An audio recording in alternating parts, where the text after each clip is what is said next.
E aí é como eu vou fornecer esse pasto para o animal, tá? Então, essa é uma via de mão dupla.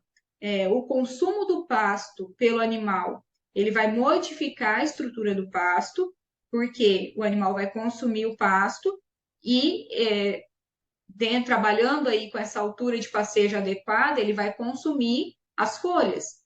Então, a estrutura do pasto já vai ser modificada nesse momento. Mas o crescimento da planta também modifica essa estrutura do pasto por causa dessa composição, porque em cada fase do crescimento da planta, ela está alterando essa composição. Então, a estrutura do pasto eu dependo tanto do crescimento da planta como do consumo pelo animal, para modificar essa estrutura do pasto. E é essa estrutura do pasto que vai trazer o desempenho que eu busco entregar nos animais. E aí a gente pega aqui, durante o período pós-pastejo, né, eu tirei os animais da área. Então, eu fui lá, tirei os animais da área, a planta agora ela vai rebrotar.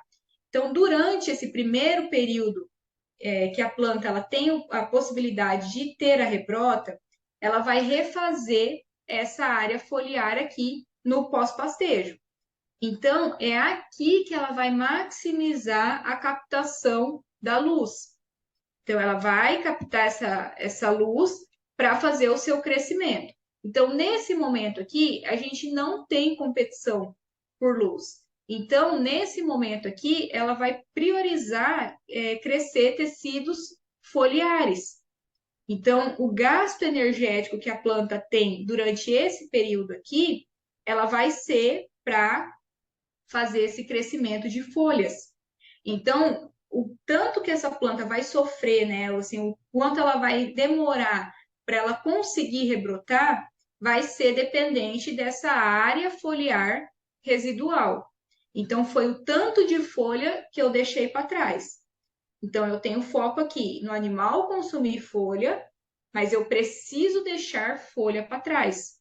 Eu preciso deixar uma quantidade de folha que o pasto vai conseguir rebrotar. Por quê?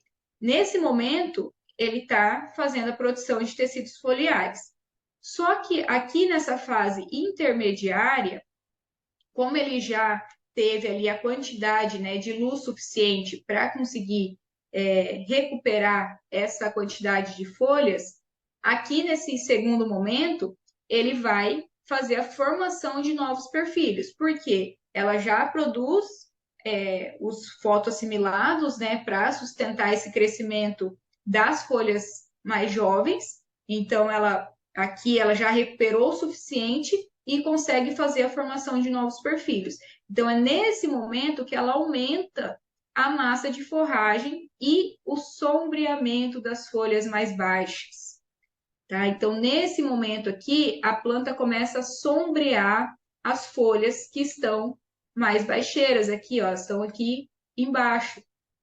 Então, entendendo isso aqui que acontece com a planta, você passa a entender sobre o manejo de pasto. Então, qual que é o momento que eu tenho que colocar os animais para pastejarem, né?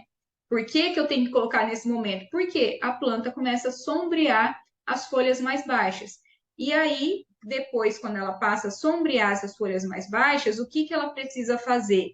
Ela precisa colocar altura nesse perfil. Por isso que ela muda a composição. Então, ela começa a alongar o colmo, né, o talo, para poder competir com luz, competir por luz. Então, ela acelera esse processo de senescência, né, por causa da baixa disponibilidade de luz, e já está com uma idade avançada. Então, assim, aqui a gente entra tanto na questão ambiental, né, do que o ambiente está fornecendo para o crescimento dela, mas também porque fisiologicamente essa planta ela já está com a idade mais avançada, então ela aumenta esse processo de senescência. Então, antes que aconteça isso, eu tenho que colocar o animal para pastejar, certo? Então, aqui começou a competir por luz, começou a alongar como, e aqui ela já vai começar a morrer aqueles perfilhos mais velhos, né? Então, eu preciso anteceder isso e aqui eu tenho que colocar esses animais. E aí, qual que vai ser o período dessa rebrota, né? Por que que a gente fala tanto sobre o perfilhamento, sobre o enraizamento dessa planta? Porque essa reserva que ela tem nas raízes é o que vai sustentar a gente ter um período aqui de rebrota menor ou maior. Então, tudo que a gente vê para cima na parte aérea é o que a planta tem para baixo também.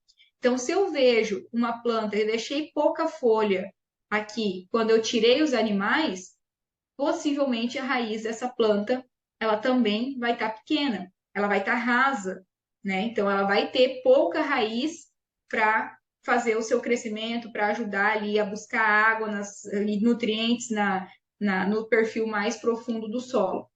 Quando eu deixo mais folhas para trás, eu tenho um maior enraizamento. E por que que isso acontece? Porque a planta ela vai utilizar essa reserva das raízes na sua recuperação inicial. Então, se eu deixo mais folhas para trás, ela vai utilizar menos essas reservas da raiz. Então, aqui nesse gráfico, vocês podem ver que aqui eu tenho a remoção de parte das folhas e nesse outro daqui, essa linha contínua, eu tenho remoção de todas as folhas. Então, a massa seca de raízes vai ser menor onde eu removo todas as folhas. Porque ela vai depender muito mais das suas raízes para fazer a mobilização, né, do seu crescimento. Então, ela vai mobilizar aquele estoque de carboidratos. E aí, o que, que acontece quando eu tenho isso acontecendo ano a ano? A planta ela não dá conta de repor esses estoques aqui de carboidrato que ela tem nas raízes. Então, quando todo ano eu tiro os animais do pasto com essa quantidade de folha aqui para cima, ela está reduzindo sua capacidade de repor as suas reservas de energia. Então, no próximo ano, eu vou ter um crescimento mais lento para a rebrota. Próximo ano, mais lento ainda. Então, por isso que o pasto vai degradando, vai degradando, vai degradando, até chegar a um ponto que tem que ser reformado. Porque você não tem mais aquela capacidade de fazer a rebrota por causa do esgotamento da quantidade de carboidratos. Não dá tempo de repor de um ciclo para o outro essa reserva das raízes. Então, em uma forma de manejo de pasto aí mais simplificada, eu tenho que entender que eu tenho que deixar a folha para trás. Então, eu sempre pensar nisso. Os animais têm que consumir o pasto, deixando folha para trás para ter essa rebrota mais eficiente, tá?